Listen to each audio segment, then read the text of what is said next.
This together, regardless of where we come from, we have got to have a common culture, or the future, frankly, the future for our children is that we'll finish up like many American cities, completely ghettoised, where different groups don't mix, and that's not what we want. The manifesto that you're issuing today is your broadest yet. There are other issues involved in it, aren't there? For example, a flat rate of income tax. What's brought that on? Well, look, you know, I mean, the tax system, particularly under Gordon Brown, has become so massively complicated that virtually nobody understands it. And I'm not just talking about employees, I'm talking about employers as well. This whole series of credits.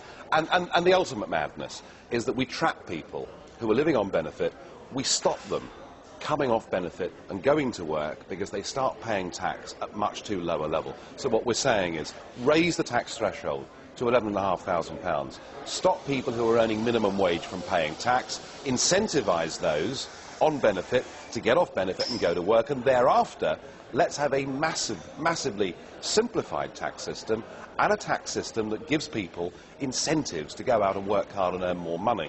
And there are wonderful examples in America and in the UK in the 1980s when taxes were cut, and as a result of that tax revenues went up because people stopped avoiding paying tax and people were prepared to work harder. And you know, the Baltic states did this back in the 1990s, and it's been wonderfully successful.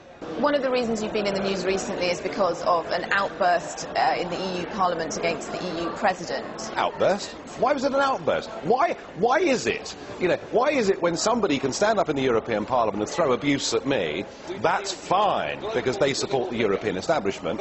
When I get up and just tell a few home truths, it's considered an outburst. I reject that. You know, really, you have the charisma of a damp rag and the appearance of a low-grade bank clerk. And the question that I want to ask, that we're all going to ask is, who are you? I'd never heard of you. Nobody in Europe had ever heard of you. I would like to ask you, President, who voted for you? But you've been fined €3,000 for it, though, haven't you? I know. You won't apologise for it. Are you going to back down now?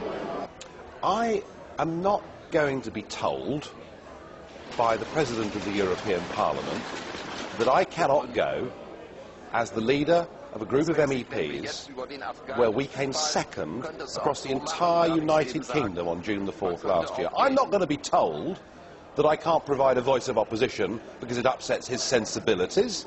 Now, they can find me all they like. I might finish up having to pay them to turn up. I'm not going to, you know, that doesn't mean I will gratuitously stand up and throw insults around, but if I think there are things that need to be said, I'm going to jolly well go on and say them.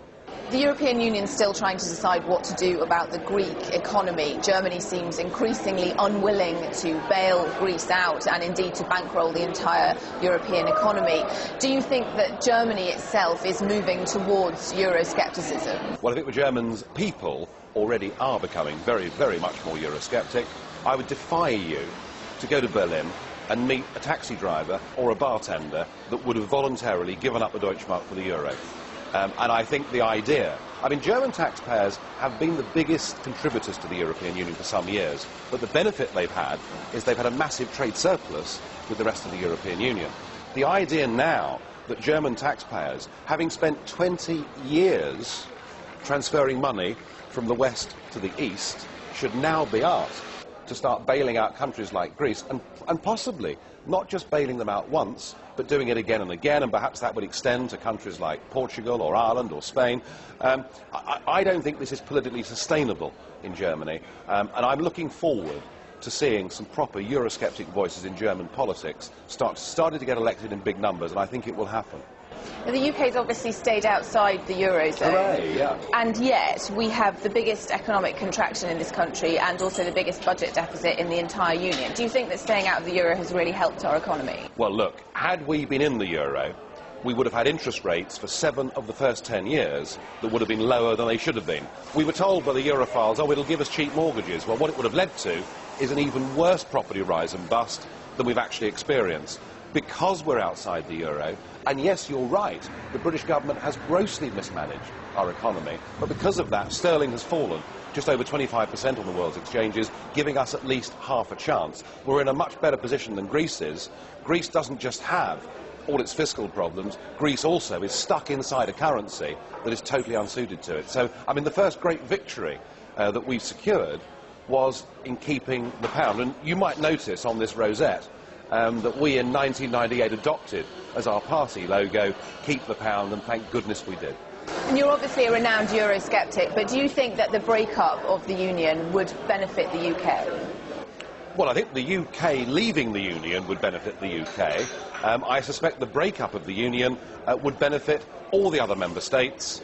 I think that, I mean, there is something about democracy that if you look back through history, it's been the most wonderful safety valve, the most wonderful mechanism, you know, for stopping people tending to head towards violence, tending to want to disrupt. Because what they say is, I hate the government, I'll get rid of the so-and-sos next time round and vote for somebody else. If you take democracy away, then all you're left with is direct action and possibly violence. So, I mean, I think that Europe as a continent would be much happier if the French were French, the Germans were Germans, the British were British, they had their own democracies, they ran their own economies, and we traded and cooperated together and tried to act as good next-door neighbours. That, to me, is a much better vision of Europe than this idea of centralised institutions and people like Herman Van Rompuy and Baroness Cathy Ashton running our lives.